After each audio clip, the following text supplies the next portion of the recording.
洋洋很得意的道：“我就知道辣椒有用。”小姨都不打犯困了。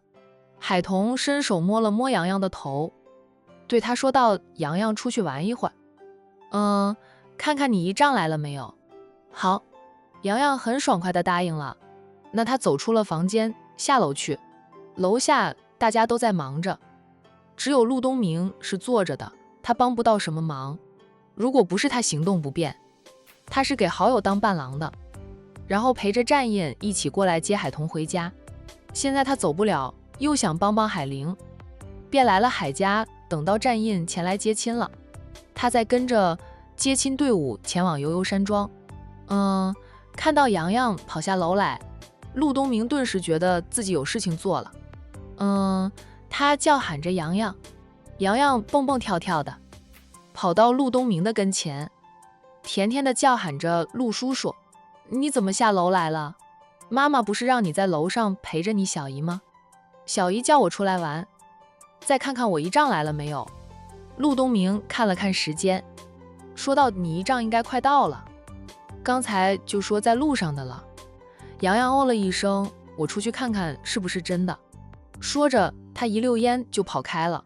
那陆东明想叫住他都来不及，这孩子跑得越来越快了。陆东明宠溺地看着洋洋跑出去，他自己推动了轮椅，在屋门口等着洋洋。有陆家的佣人看到自家四少爷出了主屋，连忙跟着出来，问陆东明：“四少爷，你要下台阶吗？”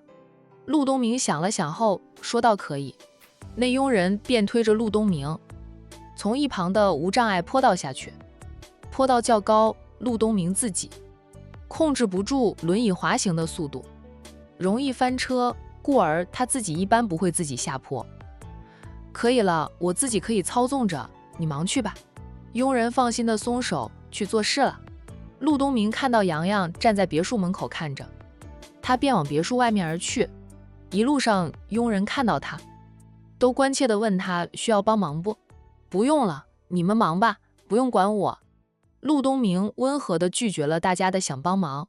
洋洋像个小大人似的站在别墅门口，顺着门口那条水泥路眺望着远方，就等着姨丈的车子出现。他认得姨丈的车的，只要姨丈来了，他一眼就能认出来。看到你姨丈来接亲的车对了吗？陆东明温厚带着笑意的声音响起。洋洋扭头看见陆东明出来了，他关心地问陆叔叔：“哎，你怎么一个人出来了？我进去找叔叔推你。”陆东明有贴身保镖跟着的，是海家这里太忙了，他便让保镖们也去帮忙。他反正不乱走动，也不需要人照顾，虽说他还不能正常走路，站起来走上2步还是能勉强可行的。不用了，陆叔叔自己能照顾好自己了。洋洋立即说道：“那我照顾陆叔叔，我妈妈让我看着小姨，别让小姨又睡着了。刚才我看到小姨在打瞌睡，这掏出一把辣椒，小姨就不敢睡了。”洋洋说的一脸得意，好像在求夸奖似的。因为他完成了妈妈交给他的任务。陆东明伸手拉过小家伙，将他抱了起来，笑着夸赞他：“洋洋真棒，你去哪里弄来的辣椒？怎么知道辣椒提神？我在厨房里看到有，拿来吃。好辣，辣过后就不想睡了，所以我也拿给小姨吃。小姨老是想睡觉，早上我妈妈叫小姨起来，小姨就像我平时上幼儿园那样不想起来。”陆东明哈哈的笑：“你也知道你平时上幼儿园赖床呀，等你小姨的婚礼过后，你又要上幼儿园了哦。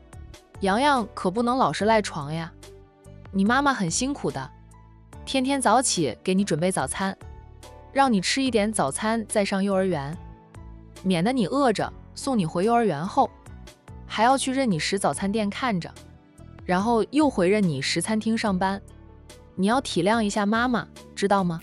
洋洋似懂非懂的，他点头：“陆叔叔，我知道的，我会慢慢改正过来。就是早上太想睡，真的很难起来吗？不用上幼儿园的时候，你咋能那么早起来呢？洋洋顿时无话可说。陆东明宠溺地轻点一下他的额，你呀，就是想赖床啊？你是没有看到你小伙伴龙婷学习的辛苦啊？他不仅要上幼儿园学习知识，还要跟他师公学医学武，比你辛苦多了。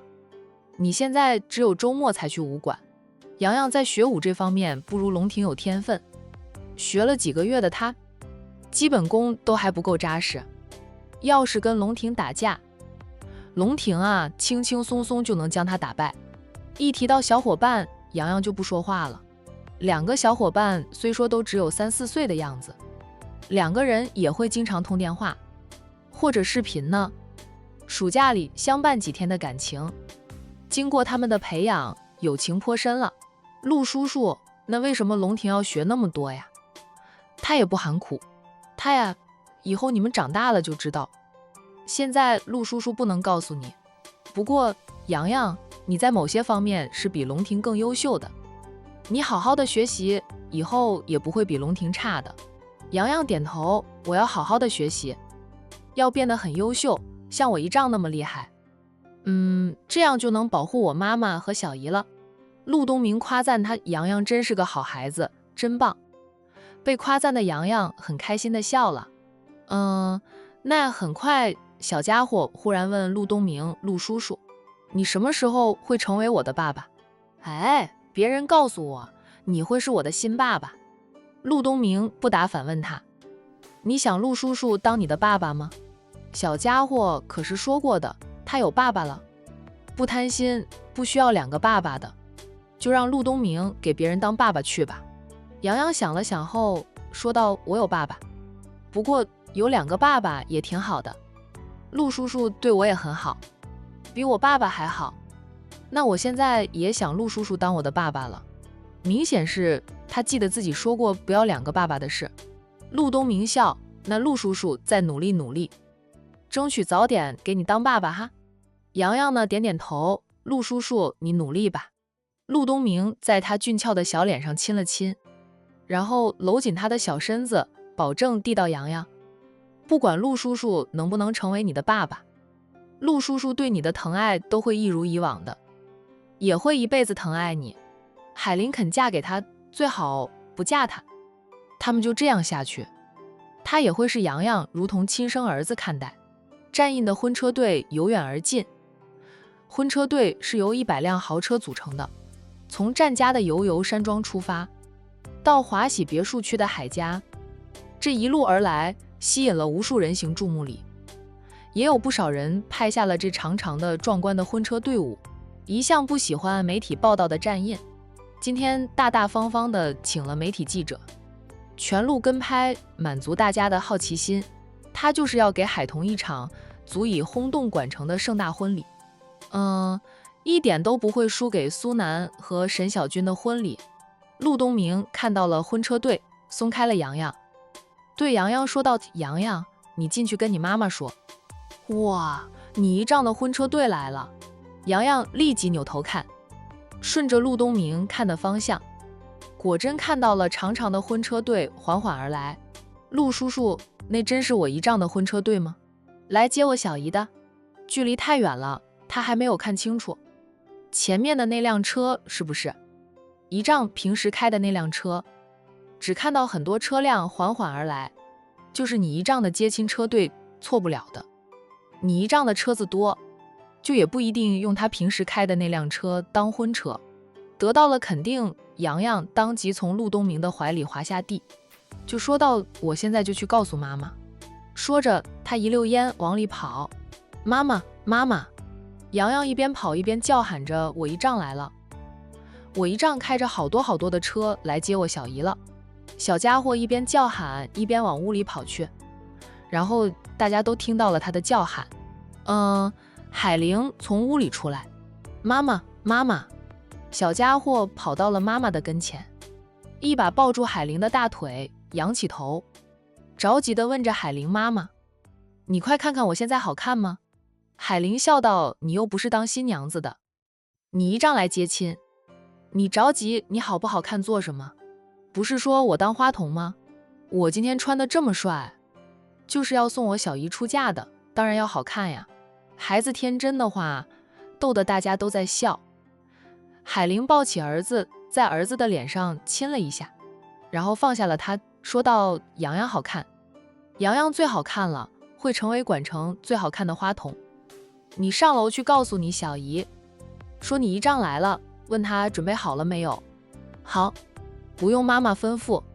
洋洋也会跑上楼去告诉小姨的。海童已经换上了婚纱礼服，也化好了妆，此刻端坐在床上。他的鞋被他的伴娘团藏了起来，说等会儿让战印找，找到了才让战印接走他。海童就笑着，就任由他们折腾。虽说领证结婚1年过了，现在办婚礼，给他的感觉就是他现在才嫁给战印一样。他变得有点紧张，也很兴奋，脸上的笑意就没有收起来过，就连瞌睡虫都被兴奋赶跑了。洋洋说他的瞌睡虫是被他的辣椒吓跑的。洋洋的叫喊声在院子里响起时，陪伴在海童身边的伴娘团也收到了消息。商小飞对海童说道：童童，战印来了。海童笑道：他是该到的了，老夫老妻了。他知道战印会在及时准时出门的，然后算着时间，是这个时间段到他的娘家。商小飞走到窗前往外看，看到婚车队越来越近了。他是见过大世面的人，看着百辆的婚车队，还是忍不住感叹得到：童童，战印是真的大手笔接车的车队百辆呢，特别壮观，浩浩荡荡的。说着，商小飞用自己的手机拍下了百辆婚车队那缓缓而来的壮观场面。那其他伴娘也凑到窗前去拍视频。商小飞拍好了视频后，回到床前，将视频给海童看。海童笑道：你转发到我的微信上，我保存下来，以后有空了就翻出来看看，以后一起今天都是甜蜜的。他说到做到，给他一场盛大的婚礼，让他成为全城女性羡慕的对象。那其实呢，在她嫁给他后，那她就成了全城女性羡慕的对象。上辈子她肯定是拯救了银行系，这辈子能嫁给他为妻，还得到了他的真心对待。他说许他一生幸福，一世安宁。这是他听过最甜蜜的情话，也是最甜蜜的承诺呀。商小飞转发到他的微信上，并说到摄影师全程跟着拍摄呢，你以后可以慢慢看啊。海童嗯着，我闲时就看。童童，商小飞坐下，一把搂抱住他，动情的道：你会很幸福的，也一定要幸福。我相信你和战印能够白头到老，早生贵子的早生贵女。海童也动情的道：小飞，我会幸福的，谢谢你。商小飞松了他，笑道：谢我做什么呀？又不是我给你和战印牵的红线。这是你们俩的缘分，谢谢你的祝福呀。商小飞笑：咱们是姐妹又是朋友。那不用跟我那样客气，我去看看战印进门了没有，咱们得做好堵门的准备，不把他带来的红包掏光，都不让他进门。古时候的新郎去接亲还得作诗呢，要不让战少也做首诗给我们看看。有人提议，海童笑道：你们自己决定，我等会儿都听你们的。那众人便看向了商小飞，察觉到大家都看向自己。商小飞笑道：你们提议的，你们出头呀，干嘛都看着我，想刁难一下战印又不敢啊，让我去打头阵了。商小姐，你是海童的表姐，又是好友，战少都要给你面子，你提出让战少作诗，他保证会乖乖作诗的。商小飞笑：我觉得作诗难不倒战印，还不如问问战印什么时候爱上童童的，我对这个更感兴趣。主要是我现在刁难了战印，等到我和我家君然结婚的时候，那战印会不会反过来刁难我家君然？她和海童是表姐妹，她嫁人时，海童是以她娘家亲戚的身份参加她的婚礼，那战印很自然的也成了娘的娘家亲戚。那小心眼的战印说不定就会抓着机会刁难君然呢。再说了，今天是战印和我们彤彤的大好日子呀，他今天绝对是最好脾气的人，包容心十足的，不管你们如何刁难他，他都不会生气，不会和你们计较的。以战印的智商，我想他也能轻松闯关。那众人觉得也对，今天的战印绝对包容心十足。他们想想如何堵门堵的时间久一点吧。咚咚，敲门声响起。哎，众人说道，不会这么快就到了吧？有人赶紧走到窗前往外看，看到战印的婚车队刚驶进别墅里。车队太长，海家的院子虽说够大，已经停了很多客人的车辆，无法再容纳百辆的婚车呀。故而长长的婚车队，还有一半的车辆是停在别墅门口的。站在高处往下看，海家的院子以及门口，如同摆车展一样，密密麻麻都是车辆，还都是豪车。那战印平时开的那辆劳斯莱斯当了婚车，装饰得很漂亮，车头贴着今天我们结婚了几个醒目的大字。他一身黑色的西装，高大俊挺。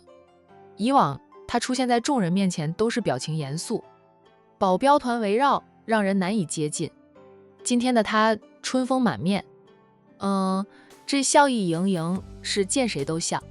难怪商小飞说今天的战印包容心是最强的，让伴娘团想怎么刁难他都可以。当然了，商小飞不做那个出头鸟，为的是以后她嫁人，战印不会以娘家亲戚的身份刁难她的君然。战印刚下车呢，不是战印敲门，有个伴娘说道，然后他去开门，看到是洋洋。门一开，洋洋就像一阵风似的，刮进了海彤的闺房里。小姨，小姨，我姨丈来了，我姨丈开了很多很多的车来接你回家。洋洋跑到海彤的面前，并像个猴子似的爬上了海彤的床，兴奋地对海彤说道。海彤笑着道，小姨知道了呀。小姨，你快看，我现在好看吗？洋洋又问了他小姨相同的问题。他自床上站起来，让海彤审视他是否很好看。小家伙天真的话逗得满屋子的人都在笑。洋洋最好看了呀，海彤夸着啊。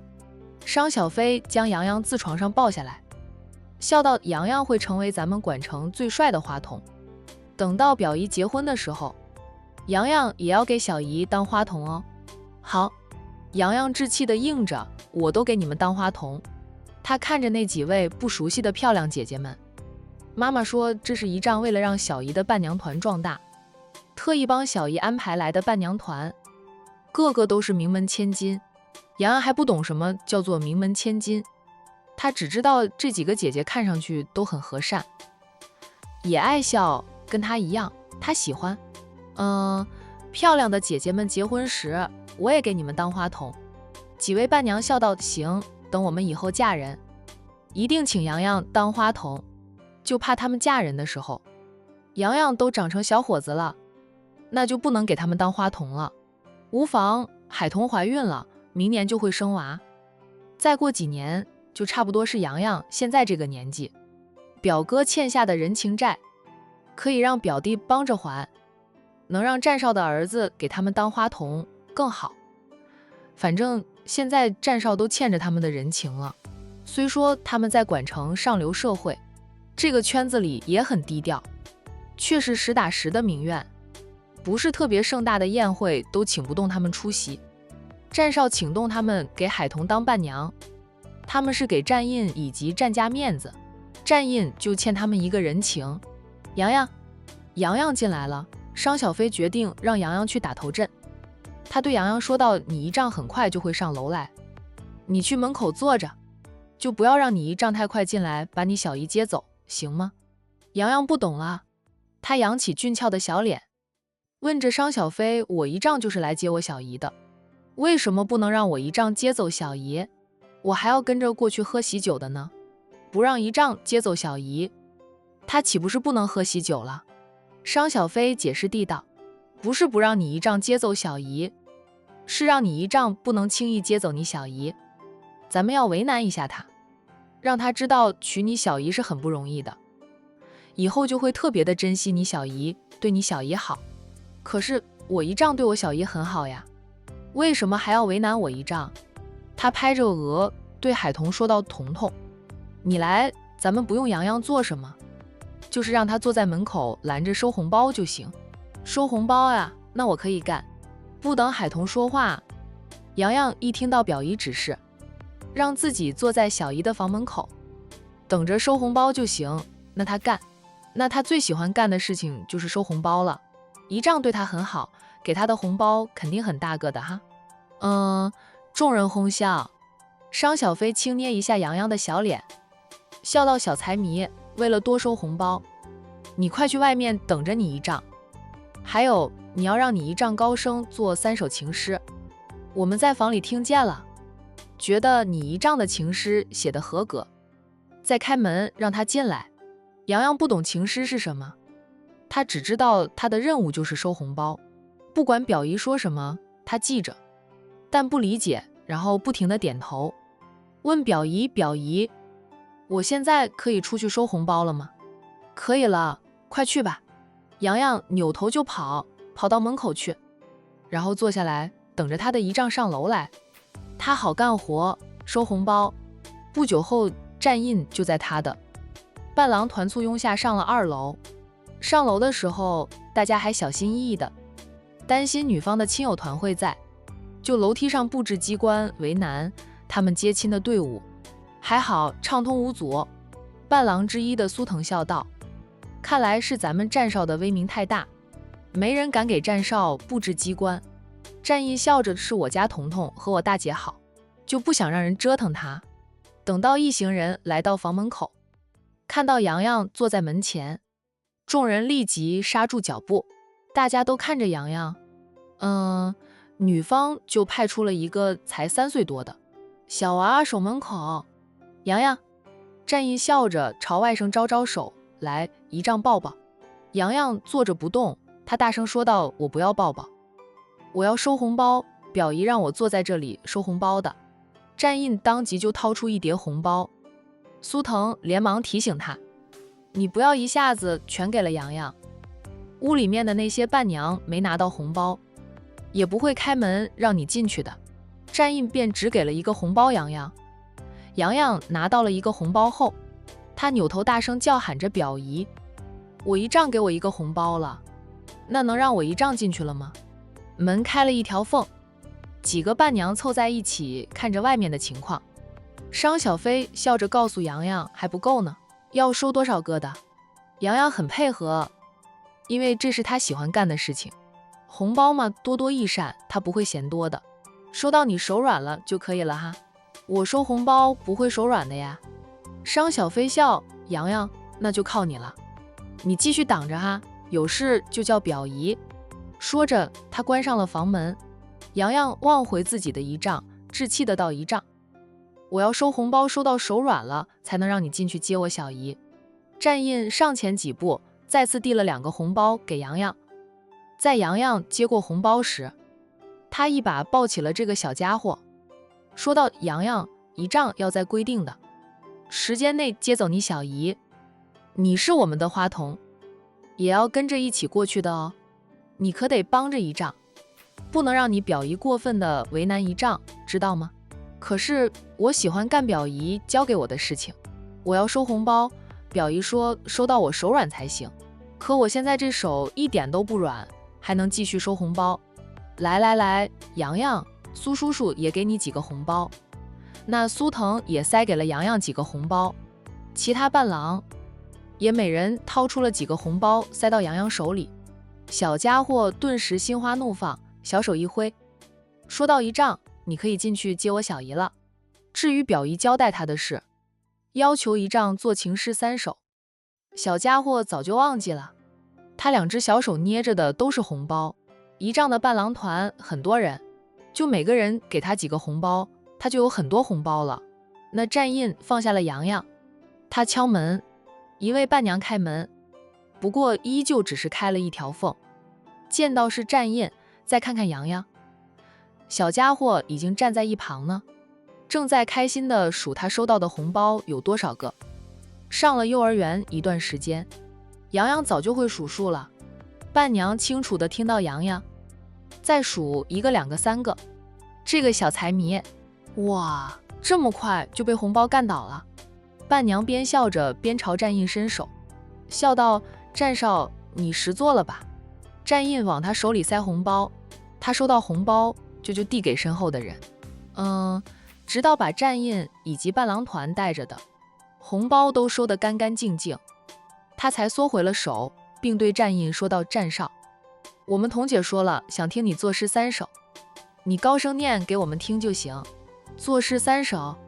他们又不是古代的文人才子，哪会作诗呀？在伴郎团开始绞尽脑汁想帮战印想情诗的时候，人家已经高声念完了3首情诗，伴郎团还得是战少呀，文武双全。那听了战印念了诗后，那个开门的伴娘扭头问商小飞飞姐：“要开门了吗？”商小飞就问她：“洋洋在干嘛？”那小财迷啊，在外面美滋滋地数着红包呢。哪里还记得挡门的事？商小飞笑：“那就开门吧，还指望他能挡一阵子呢。”结果这么快就被红包干倒了。于是呢，伴娘开了门，那战印带着他的伴郎团进来了。进门看到海童坐在床上，笑意盈盈地看着他，战印惊艳不已。他知道他的老婆大人很漂亮，只是以往他不怎么打扮，今天换上了他为他量身定做的婚纱，带上他送来的珠宝，珠光宝气的，再化着淡妆，美得让他移不开眼。视线落在他身上，像是被粘住了一样。哇，新郎都看呆了，大家偷着笑。战印，你还需要找到彤彤的婚鞋，才能把他接走呢。商小飞告诉战印，要求他找到海童的鞋子才行。战印走过去，先给了爱妻一记深情的拥抱，松开了爱妻后，他摸了摸海童戴着的那些珠宝首饰，这些东西重吗？那此刻的海童就是移动的珠宝店呀。海童笑着点点头，不过在我能承受的范围内，还有很多他实在是带不上了，便留在珠宝盒里，珠宝盒都是开着的，让人能看到他的珠宝有多少，有多贵重。当初海童刚知道战印的真实身份时，被骗的愤怒让他冲动地提出离婚，把战印吓坏了。为了让海童有安全感，不会觉得配不上他，战印说过要将他名下的财产都转给海童，海童拒绝了。如今他是借着婚礼，将他能送的财产都当成了彩礼送到海家。海玲又是个疼妹妹的人，战家送来的彩礼他没有留下一分，全都给妹妹带回去，他能掏的也掏出来给妹妹当嫁妆。可以说，一场婚礼过后，海童变成了管城的女首富。你等着，我马上去找你的婚鞋，找到了我就接你回家。末了，他还是轻声问着爱妻：“那他们还有其他大招等着我的吗？”海童笑而不答。战印知道爱妻此刻是站在伴娘团那边的，他认命地站直了身子，对这伴郎团说道：“大家帮忙找找。”于是战印带着他的伴郎团在寻找海童的那双婚鞋。可是他们将海童的闺房翻了个底朝天，也没有找到那双鞋啊。那这个时候数清楚了红包个数的洋洋捏紧他的红包走了进来。哇，姨丈，你们在找啥？战印说道：“找你小姨的鞋子。”洋洋哦了一声，说道：“小姨的鞋子，我看到漂亮的姐姐藏到窗台上了。”洋洋，战印快步走到窗前，拉开窗帘，还真的扯到了海童的。那双婚鞋呢，被放在窗台上，就他们刚才翻柜子看床底，就是没有看窗台，没有想到这一点。战印找到了爱妻的婚鞋，笑着朝洋洋竖起了大拇指，夸赞着洋洋真是个好孩子。洋洋本来还以为自己做错了呢，得到姨丈夸赞了，他又挺直了腰肢。很开心地说道：“我一直都是好孩子。姨丈，你会一直都对我小姨好吗？”战印认真地道：“姨丈一辈子都会对你小姨好的，我相信姨丈。那我小姨就交给姨丈了。姨丈接我小姨回家，我要跟着去喝喜酒。”众人哄笑。鬼精灵的小家伙。战印接上他的爱妻，拜别长姐海玲，在众人的祝福下上了婚车。虽说两人领证结婚1年多了，那真到妹妹被战印接走时，海玲却忍不住直掉泪。如果父母还活着，看到妹妹找到了好归宿，那一定会很开心的。海玲抬头望天，默默地在心里说着：“爸妈，我把彤彤养大了，她也找到了好归宿，往后余生有妹夫照顾着她，她会很幸福的，你们放心吧。”今天的悠悠山庄大门敞开，宾客云集，人人都笑容满面。战家是很少办宴会的，就算办宴会，也是在管城大酒店。已故的战老太爷为爱妻打造了悠悠山庄后，只有战印的父母结婚时，婚宴是在悠悠山庄，其他人都是在管城大酒店。如今轮到战印的老太太搬板的，说长孙的婚宴就在悠悠山庄了。管城大酒店今天也不对外营业，不过前往管城大酒店喝喜酒的则是公司的职员们，战氏集团的职员工，今天一整天都可以在管城大酒店享受美味佳肴，还能收到他们大总裁派发的红包以及喜糖一份。战印是真的大手笔，他结婚等于是整个战氏集团同喜。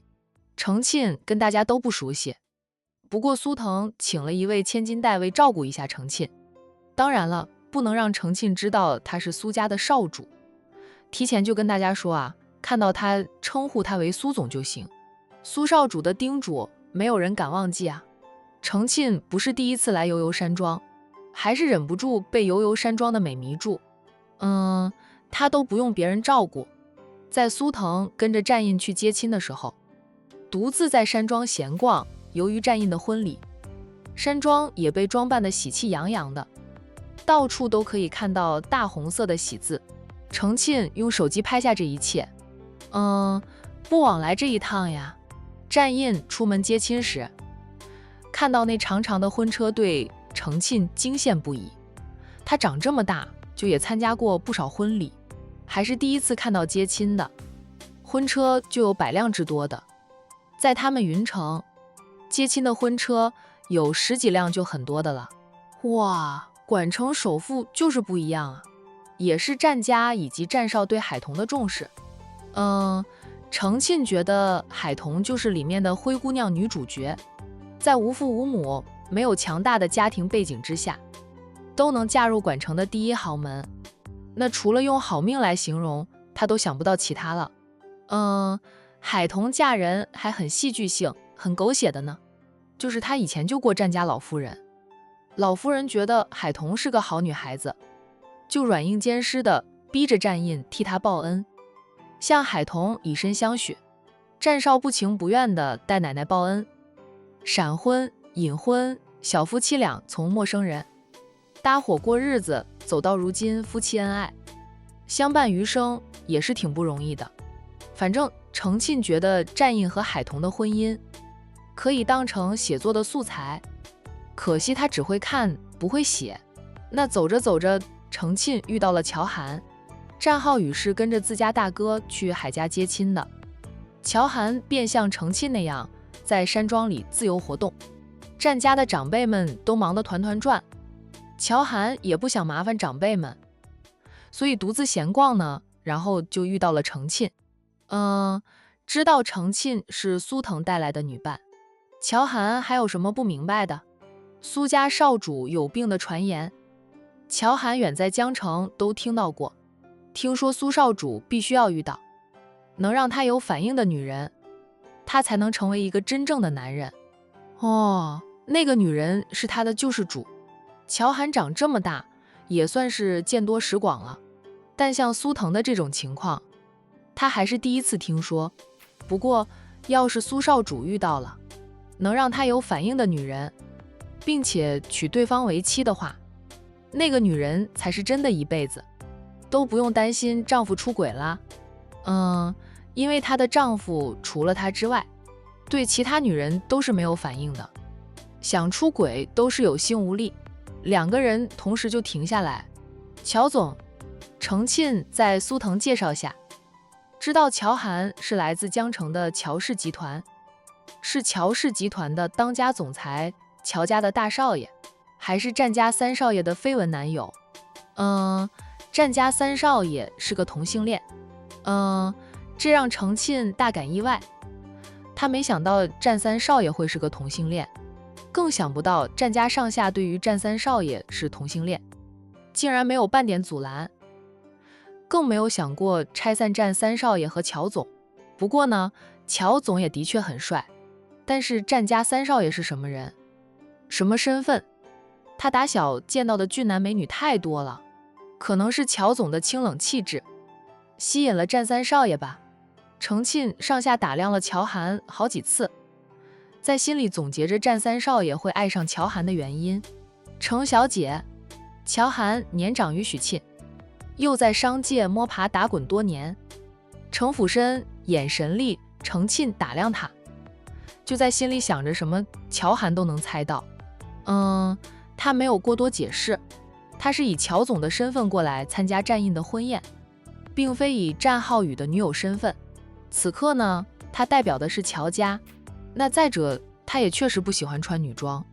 其实不止程沁这样看他，除了战家人，其他人看到他都带着打量，带着好奇，想知道他是靠着什么打动战浩宇的，让战浩宇不爱女人却爱上他。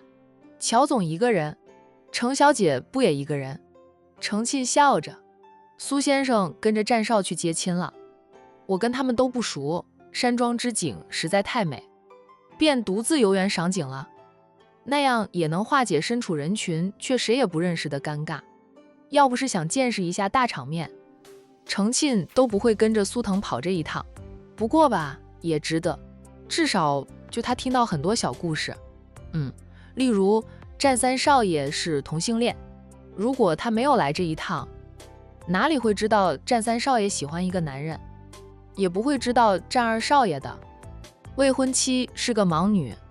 好在战二少奶奶的眼睛在恢复中，他算是见识了战家长辈们的开明，是真的开明，不是嘴上说说的开明。战家的男儿哪一个不优秀？他们可以找到更优秀的女孩子，但是战二少爷却和一个盲女一起，那个盲女还是个扮猪吃老虎的人。